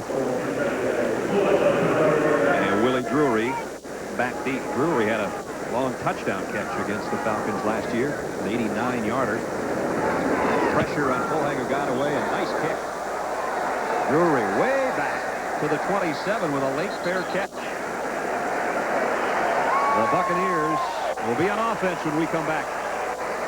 Blocked, but did Scott Fullhanger just get all of his last kick? 63 yards, and with the score 33-0, we're going to talk about Scott Fullhanger. You know, my next life I want to come back as a punter, because the only thing they have to be concerned about is air quality. you as a punter, you make Reggie Roby look small. Scott Fullhanger is season long, 63 yards. He just blasted that one, and still, it's decent field position for the Bucs considering what they've had today. He's over there on the sideline. See, I got all of that one. I got all of that one. 3 wide receiver group as Gary Anderson goes split to the top of your screen. Testaverde to Dawsey. And Dawsey up near the 33-yard line. If you're down in Tampa Bay, you're watching the ball game, you're wondering what you find out about your team in a situation like this. You know, they're getting blown out basically 33-zip. Is who's going to give up and who's going to keep playing hard? Guys like Dawsey, a rookie, learns how to play hard in school. You know, he was at Florida State. He keeps playing that way. Who else is going to step up and play hard when the game looks like it's completely lost? Ironically enough, that's what Jerry Glanville said about his Falcons last week after they got bombarded by the Redskins. He said, we never quit. Ron Hall almost had it picked off. Brian Jordan there with him. Hall laid out for it, got a hand on it. I think if Jordan had breathed in hard, he might have intercepted that one because it was right in his face mask as he was chasing Ron Hall down the field. Hall runs the seam route. He's open on the play. It's led pretty well by Vinny Testaverde. Hall just could not pull it in, and you see Jordan right there on top of him. That's the first time the Bucs have tried to go to their tight end, Ron Hall. Gary Anderson gets off the field just before the 3rd and 4 snap. The Bucs from their own 33. Draw play, Wilson, a rookie fullback, and the ball loose at the end of the play, but they're going to whistle it dead at about the 34. And Jesse Tuggle was in there to make the stop. Tuggle's one of the hitmen over there for Jerry Glanville on that defense. That leads the Falcons every year, it seems like, in tackles. Had over 200 tackles last year, and he's on pace to better that this season. Vinny Testaverde, who's a new daddy, as a matter of fact. Alicia, a new baby girl. He says last night, or Friday night rather, the first night I was home babysitting by myself. Scared to death. Said it's worse than facing a blitz. I didn't know what to do. Well, he's been blitzed today. And so is Tampa Bay team. 33-0 Atlanta, and they're forced to punt again. Are the Bucs. Falcons got close earlier to Royals on a kick. He hangs this one up. Jordan will fair catch at the 15-yard line. 11:13 to go in the third. We got a penalty marker down. And I think we had a little fight going over here at the 32-yard line on the near side of the field.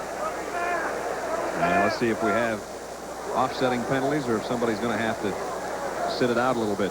A couple of little wide receivers over there with some big linemen. It's a bad matchup. Personal fouls that offset on either team after the ball is dead. It will be first down. Team timeout. It will be first TV down timeout. when we come back to Atlanta. Around him, and they've done the job today. But the offense for Atlanta has put up those 33 points, a 33-0 lead with 11:13 to go. And Jerry Glanville told us that last week after the blowout with Washington, they scored 50-some points on him. He wanted to get everybody in the game because he wanted everybody to feel responsible. And this week, you see everybody's involved in the ball game again. This time it's a much better feeling for Atlanta. Pegram with a nice run out to the 25. Got about 8 yards. Atlanta trying to go over 500 to 6-5.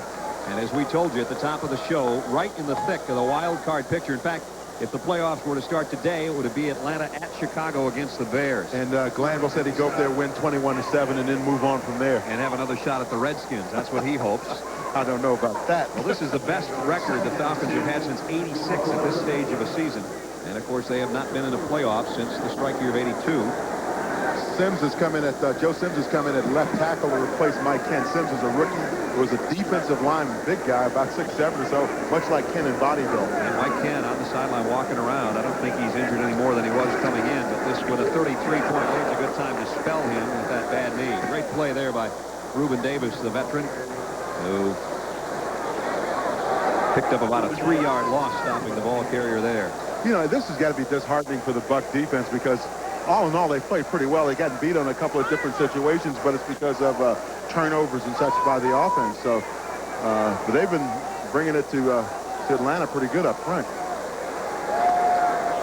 Lloyd Peters, his defense has been on the field most of the day, or so it seems.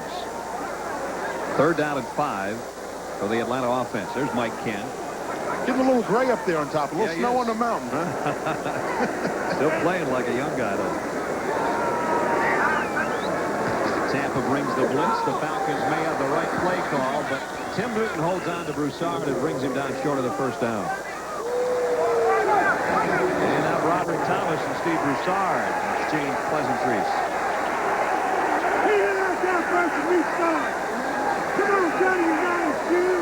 Atlanta leads and set to punt it away. 33-0 score here. You know, I remember back to when the Bucks played the Bears and Broderick Thomas got some key penalties in situations almost like this. It really hurt his club, and that's when he's got to learn to calm down and take it easy because it's not going to help him defensively doing those kinds of things. I thought his uncle taught him better than that. Yeah, his uncle's Mike Singletary, who's probably one of the more one of the quieter players in the National Football League. That is until impact. Right.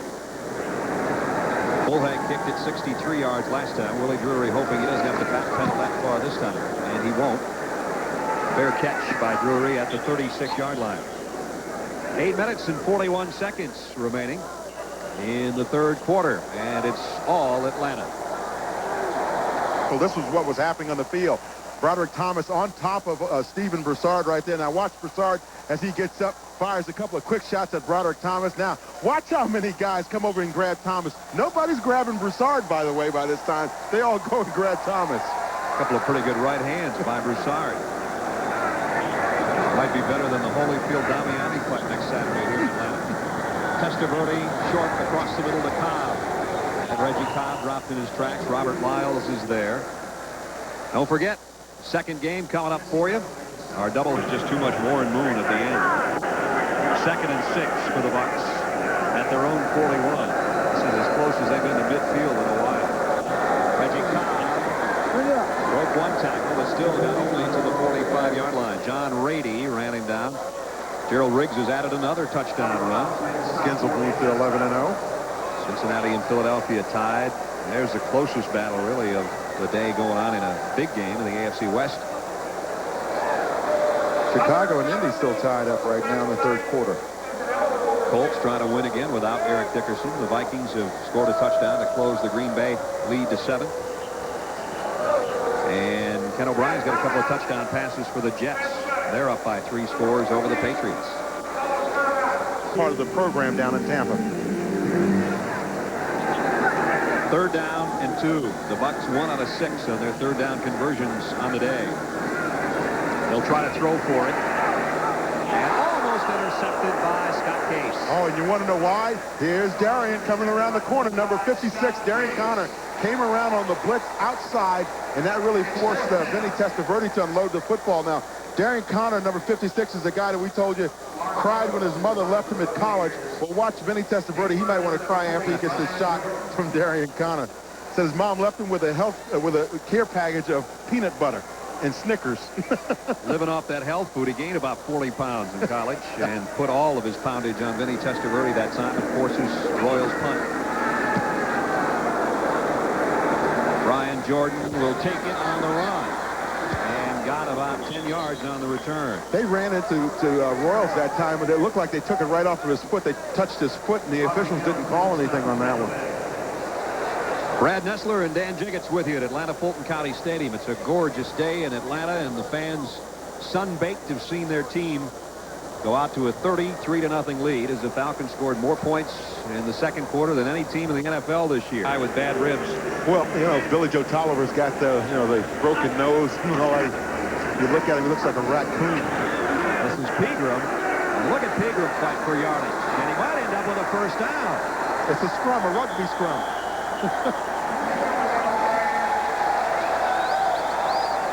Pegram's a rookie out of North Texas State. He got a first down. Roderick Thomas was in there mixing it up. Watch number 51, Thomas, coming from the backside. He gets in, he tries to jump over one of his own guys there. Finally gets in and wraps his arms around Pegram, but Pegram's got those legs churning, and he's got that rugby scrum going, and he gets another 4 or 5 yards on the play. Broderick's still trying to take him down. Thomas is one of the best linebackers in the National Football League, though, and he said that right now he feels that Ricky Jackson, among others, are the top guys, but he wants to be up there in that category along with Ricky Jackson. He'll tell you he's one of the best, too. We talked a lot about some guys that can talk a little, McKyer and Sanders. Broderick's another one. And here's Pegram, and this time he doesn't get the big gain because he ran right into Kevin Murphy, outside linebacker. Spain. 2nd and 9, I should say. And this is Mike Rozier. Rozier to the 45. They'll bring up 3rd and 4. You know, you get to a point like this in the ball game, if you're up front. First half are back in that set here. 4 wideouts and Miller from the spread.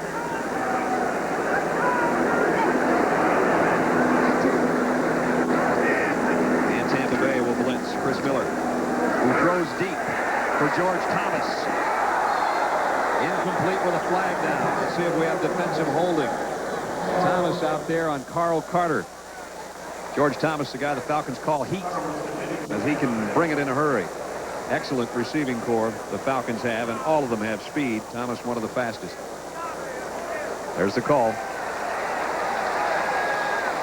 And you got to think it may be on Carl Carter right on takeoff, trying to slow down George Thomas. 25 defense. First down. And George Thomas last year. And have it come back near midfield. And the pass interference. The holding call actually ends up being better. If you're going to stop him one way or the other, that's the best route. First down for Pegram. Broke one tackle and then ran into a whole wave of white. Pegram, as we mentioned, is a rookie out of North Texas State. And the Falcons say the reason he made this squad and, in fact, has started several ball games was in the preseason against the Dallas Cowboys. He just wouldn't quit. Every time they gave it to him, he made something happen. And Jerry Glanville loves those. At the Tampa Bay 47.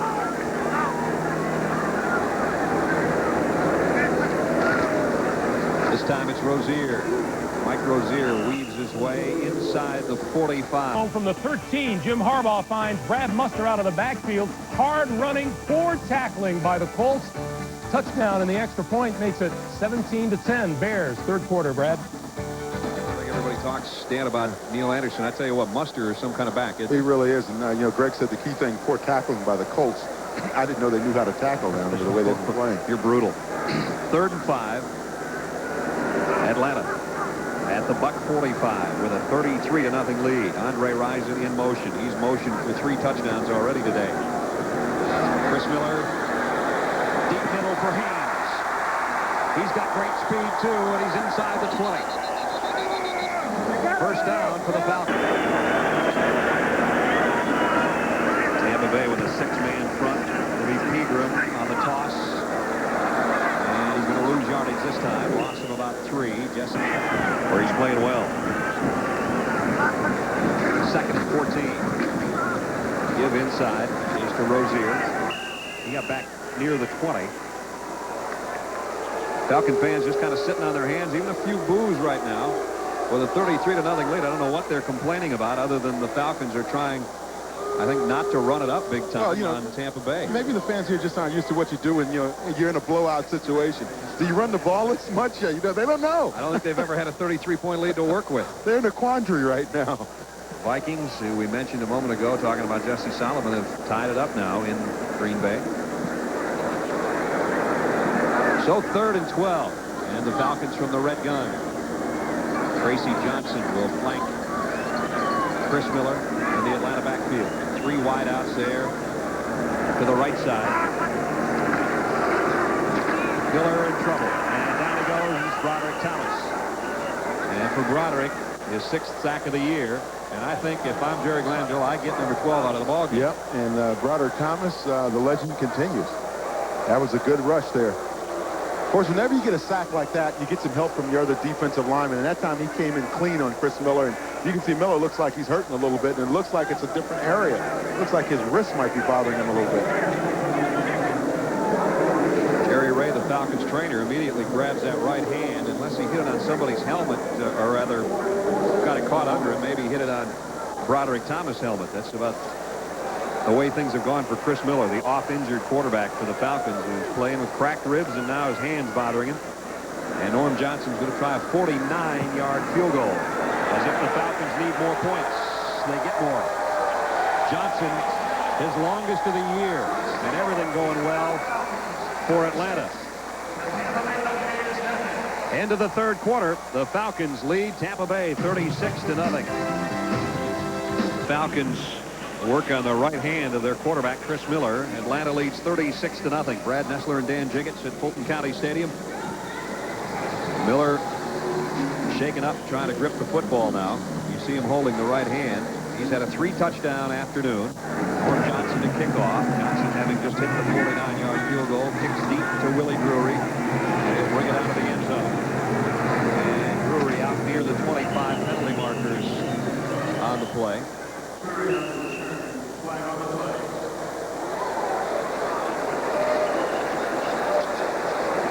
Tom Dooley, our referee, more than likely an illegal block, holding Tampa Bay. So instead of at the 25, they'll back up inside their own 15-yard line. We're going to have a change at quarterback for Tampa Bay. Jeff Carlson's going to come in. Vinny Testaverde, we understand, a bruised back.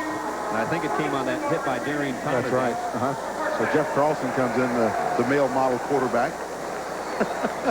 He is 12 out of 32 on the season with 3 interceptions, no touchdowns.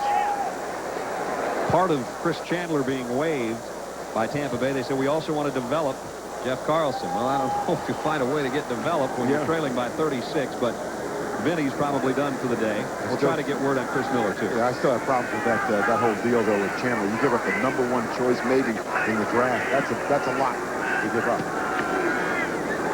Reggie Cobb. And Cobb bangs his way out near the 20-yard line. Torrey at 2nd down and 6. Carlson will not get his first pass off here. Penalty marker down. We talked about Chris Miller, and as Dan said, we had a chance during our break to take a look at just what went on. And we said we thought maybe it was a helmet, and I think it was, Dan. Let's take a look. Yeah, Gerald Nichols comes in along with Thomas there, Broderick Thomas. Nichols is the second guy in. Watch his helmet go down, and he looks like one of those birds diving for fish because it lands right on top of Chris Miller's hand. And, of course, Miller left the ball game, but he is over the sideline trying to warm that thing up, making sure that nothing is wrong with it. He says, it still works. Boy, has it worked so far today. So Chris Miller apparently okay, and that's good news for Atlanta. From the 15, Carlson's first throw for the left-hander. Nope, I guess not. Oliver Barnett. A different story today, huh? Wow. Carlson inside his own 5, and he got it complete to Dawsey. Dawsey out across the 30 and a first down for Tampa Bay. Pickup of 20 yards. Jeff Donaldson in on the tackle. The Falcon was his speed, but he has excellent football speed and lasted till the 3rd round. He was the 66th pick. And he just got the first down for Tampa Bay since early in the 2nd quarter. Carlson going deep for Drury, incomplete. Coverage there by Brian Mitchell. Don't forget the 2nd game of our double. He gets back in his James Dean special and gets home. Is that car a piece of work or what? He's a piece of work. He's never lost a game driving that car that you saw at the top of the game into the stadium. He brought it again today, and it's 36-0. His team in front, and they'll blow this one dead. Don't say that, because he's going to be loading it on the plane when they go on the road now. That's right. He'll have to have a cargo plane to take that black Mercury of his on the road. Prior to the snap, number 85 offense is a false start. 5-yard penalty. It's still 2nd down. To get from the 27-yard line, Carlson back in over the middle and got it to Carrier. And the ball loose. Carrier got back on top of it. But he got a first down. Yeah, Carey's starting to soften up that secondary a little bit now for Atlanta. They're playing loose. It was a 22-yard gain on the play. But Carrier made a nice recovery there after he fumbled the football. You see him on the slant here. Slides in between the safeties and the corners up underneath, or excuse me, the linebackers underneath. And watch right here as he realizes he fumbled the ball. It just gets right back on top of it. And keep in mind the Falcons literally have their 2nd-line players at every spot in the secondary. They've got Bruce Pickens, their #1 draft choice, in at the top of the screen out there. As their left corner, Brian Mitchell on the right side. Donaldson and Eaton are the safeties right now as Carlson gets some heat from behind, and Tim Green drags him down. Falcons just love this home field at Atlanta Fulton County Stadium, where they're about to go to 4-2. Of course, the Braves will still be here, the defending National League champions.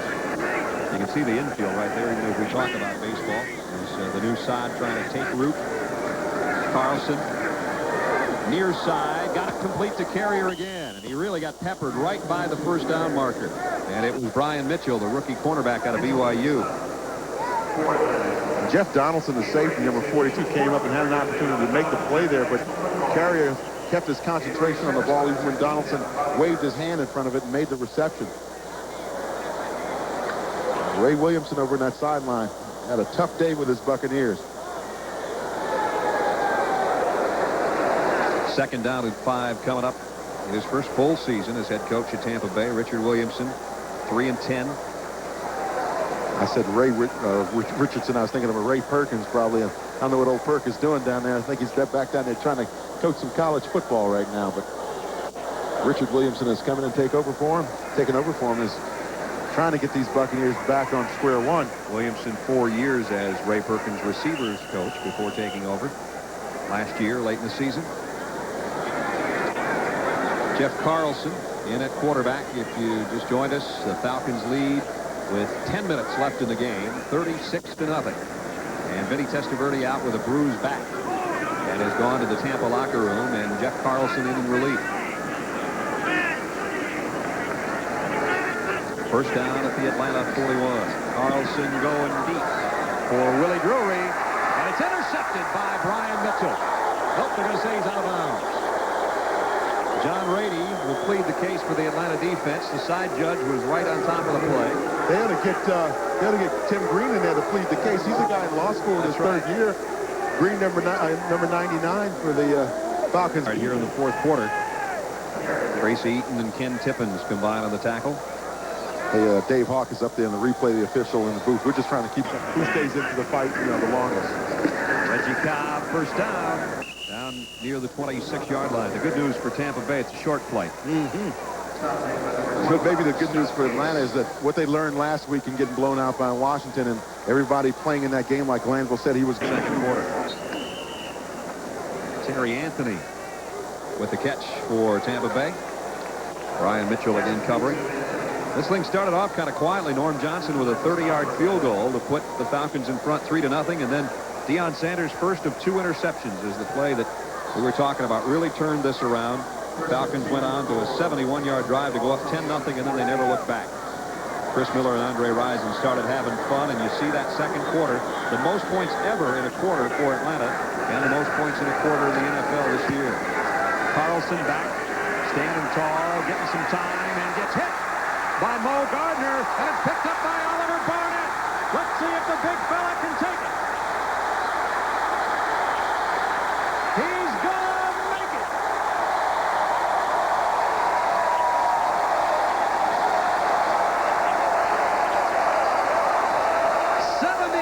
Yards, and Oliver Barnett tells his teammates, just give me a little air, boys.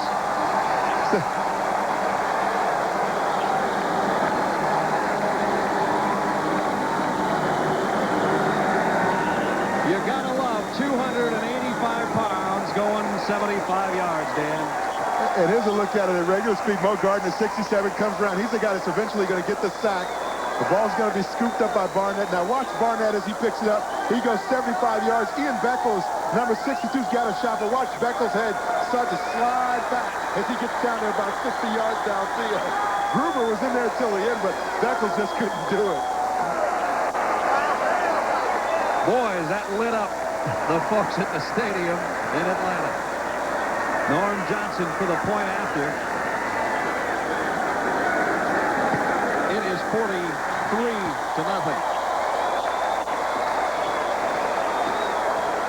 We'll return to Atlanta's Fulton County Stadium after this message from your local station. You're watching the Barnett with the second longest fumble return for a touchdown in Atlanta Falcon history. And you don't want anybody near you. Don't want anybody sucking up your air when you run that far. It's a big guy. Remember when Jackie Slater told us that day? That's right. Use up all my air. That's right. Don't get next to me. Norm Johnson to kick. Willie Drury from the goal line. And Drury out to the 23-yard line. Tampa Bay will work on offense, but so far they've been shut out. Total domination for the Atlanta Falcons. Deion Sanders with a couple of big plays defensively. The interceptions that both led to touchdowns. Chris Miller and Andre Rison were brilliant in the first half. Brad Nessler and Dan Jiggets with you, and this is just a cakewalk right now for Atlanta, Dan. It really is. Now I think the key for Atlanta is not to get anybody hurt, because they have got some important games down the stretch. You want to give some of those backup guys an opportunity to play, and for Tampa Bay, it's play for pride right now. And the Falcons do have a lot of their backup people in. One of them was Oliver Barnett, who went 75 yards with a fumble return a moment ago. Here's Ron Hall, the tight end, out in the open, and he got cartwheeled by Joe Fish. Much time in their first year. They're really useless to their ball clubs for the most part that first year.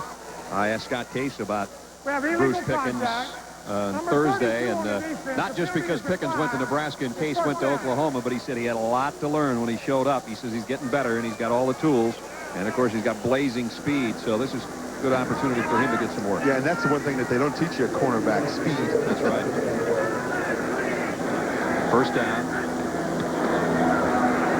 Carlson back. Complete, close to a first down out to 45. Mark Carrier and a penalty marker down at the end of that play. And Pickens, the man that was covering, may be the guilty party. Carlson's doing a lot of buying over there with Pickens. Better make sure he doesn't go broke. Pickens got good speed breaking back on the ball. Personal foul, unnecessary roughness, number 39 on the defense, 15 yards, first down. That's the second penalty in a row, and let's watch Pickens on this play. Man-to-man coverage. A little out pattern by Mark Carrier right there. I tried to rip off his right shoe there at the end of the play. Boy, I don't know. They're getting a little testy down there. So it's a first down. That used to be called football. You're not supposed to like the other guy when you tackle him. At the Falcon 40-yard line, first down, Tampa Bay. Shutout so far. It's 43-0. Falcons pump fake by Carlson, going deep. Man up there, and he's got him at the 5, and it's Dossie. Dossie, the rookie, got out for a 36-yard play, and it's first and goal, Tampa Bay. And he had a really nice setup on Brian Mitchell and Tracy Eaton there. And you saw Dossie with a little hitch. It was pretty deep, actually, when he did the hitch, and that was off the pump fake by Carlson. And that's what got him open. Watch the pump fake here. See, that usually destroys the defense because they'll break on the ball or what they think where they think the ball is gone. And as a result, Dossie gets behind everybody and he does that little vaudeville back up there and almost rolls into the end zone. First and goal, Tampa Bay at the Atlanta 4. There's Dawsey in motion. Carlson. Oh, that one just came off his hand. It's one of those ones that I don't know if he tried to pull the string back and pump fake or what, but the ball took off on it. That was his Gumby pass. That was ugly. Well, this is the deepest penetration, obviously, of the day in a so far scoreless day for the Tampa offense down to the Atlanta 4-yard line. And you can believe that starting defense for the Falcons is Elwood on that sideline telling those guys, you better not let him score a touchdown. Richard Williamson, it's been a long day for his Buccaneers. 2-8 coming in and coming off an impressive win over the Lions last week, and they've fallen on their collective faces in Atlanta this afternoon so far. Second and goal. Again, Dawsey in motion, blitz on. Reggie Cobb brought down at the line of scrimmage. Oliver Barnett, or rather Mo Gardner, number 67, the nose man, I think is the guy that made this stop. You know, you think about what Tampa wanted to do coming in. You know they wanted to run Cobb again like they did so successfully last week against the Lions. But, you know, today things just got out of control. Really, this has been one of the few times they've been able to try to run that little sweep play with McHale pulling out and Highsmith throwing the block in the corner for Cobb because they just have not been in a position to run the football. They've been behind. Field position's been awful. And now they've got third and goal. And they'll have a couple cracks at it here. And Carlson first has to talk it over. Confusion in the Buccaneer huddle. We've got a timeout with 4:50 to play in the game. Atlanta with the big lead. The Tampa versus the Green Bay Packers. All right. There are plenty of light beers out there. I'm still light, right? But if you're looking for one that's not like all those other lights, if you're looking for one that's imported and tastes that way, I'm still light? Right. if you're looking for one that has a full, rich taste, one that has everything you love about beer, I'm still light, right? if that's what you're looking for in a light beer, then the choice comes down to one. Bartender? Right. Each year, corporate America spends over $10 billion on overnight shipping. Yet, according to a report in the Wall Street Journal, $3 billion of that is wasted. If you find that kind of inefficiency alarming, call UPS. We can save you up to 40% on overnight deliveries and help prevent your profits from going up in smoke. UPS. We run the tightest ship in the shipping business. Ford trucks, the best ever red. Ford trucks. This year, we're introducing more new ideas than any other truck company. A newly designed Ford full-size pickup. All new full-size vans. And for Aerostar, a plush new interior with column shift and driver airbag. Well, the word truck has been redefined. Who redefined it? Ford. More people are driving the best-built, best-selling American trucks than ever before. CBS Sports coverage of the National Football League is sponsored by Ford and your Ford dealer. Have you driven a Ford lately? Sony, where imagination and innovation create the ultimate in sight and sound. And by McDonald's, getting more for your money. That's McDonald's today.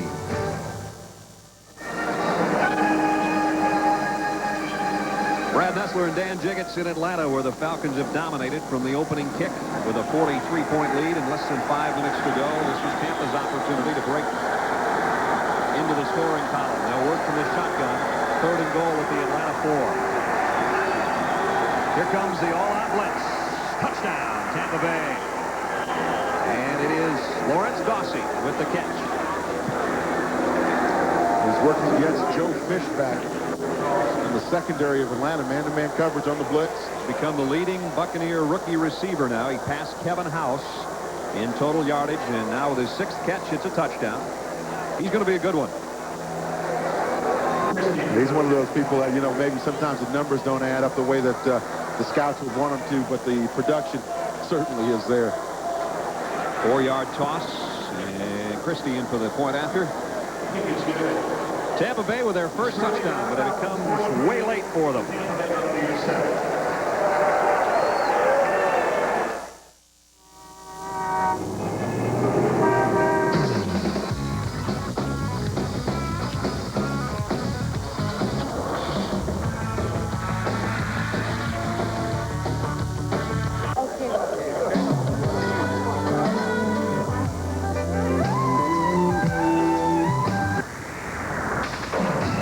funny compact disc players. Your ears will tell you it's not only what you play, it's what you play it off. The reinvention of the Ford Escort added a new level of design and performance to small cars. And now, we've added a new, more sophisticated Ford Escort. Introducing the new four-door Ford Escort LX sedan, a car designed to offer exceptional value and quality, and even the power of the GT, but with a style all its own. Have you wanted a style all your own? Have you driven a Ford lately? You came, I was alone. I should have known. The touchdown catch breaks Tampa Bay into the scoring column. As you can see, breaks the receiving yardage record for a Buccaneer rookie receiver. Kevin House had that record until today. I like the competitive nature of him. You see him on the sideline. He's not very pleased. Even though he's had a great day for a rookie, he's not happy because, you know, obviously what's on the scoreboard. Falcons anticipating an onside kick. Have 9 men up close. See Christie to kick off. And he'll kick it away. Eric Pegram back deep. Fields it at the 6. And steps out of bounds. The Falcons have what most people think is a second. Tell you about the broken nose and the blood underneath of his eyes. It looks like a raccoon. He was 1-1 in relief duty for Chris Miller the past 2 weeks. Today, Miller was back in form. He's a tough old quarterback, though. Pegram hit in the backfield and dropped for a loss. Let's get an update now from the NFL today, and we go to Greg Gumbel in New York. All right, Brad, at Pittsburgh, the most prolific team in the NFL is at it again. Mark Rippon to Gary Clark, 49 yards. He caught 3 of them last week. It's his first one this week. 34-14 Washington, 3 minutes to play. Brad? Art Monk with a touchdown catch today, too. Boy, those guys don't give up, do they? Yeah, I think that Rippon might have thrown from Atlanta to Washington by now. I don't know how many yards it is, but he's got to be close to it. Of course, Rippon last week was 6 touchdown tosses on the Atlanta defense today. The Falcons defense has given up 1 touchdown, that a few moments ago.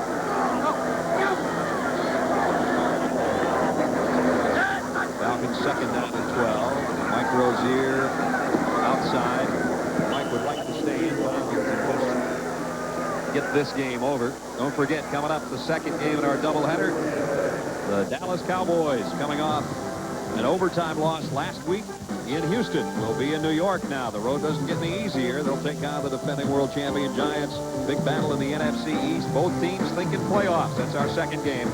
Coming up next here on CBS. And when you look at that ball game, Dallas and the Giants, whichever team loses that game, I think pretty much is finished for the rest of the season. That's it. And, of course, Atlanta's going to be keeping a real close eye on the developments there. Falcons will be at 6-5 in about 3 minutes. Tolliver from the red gun offense. And he throws and got it to Phillips. First down out to the 40. Marty Carter made the stop. Phillips, 3rd catch of the day. That one good for 24 yards and an Atlanta first down. Look at Tolliver. He goes, hey, I got it in there. The key thing was for Phillips was, though, as you saw him, he didn't short arm that one. Normally a receiver will get those alligator arms on that play because he can see that, you know, that defender coming in and closing in on him. But that time Phillips just stayed with it. Tolliver became almost a cult hero a couple of weeks ago against the 49ers with 9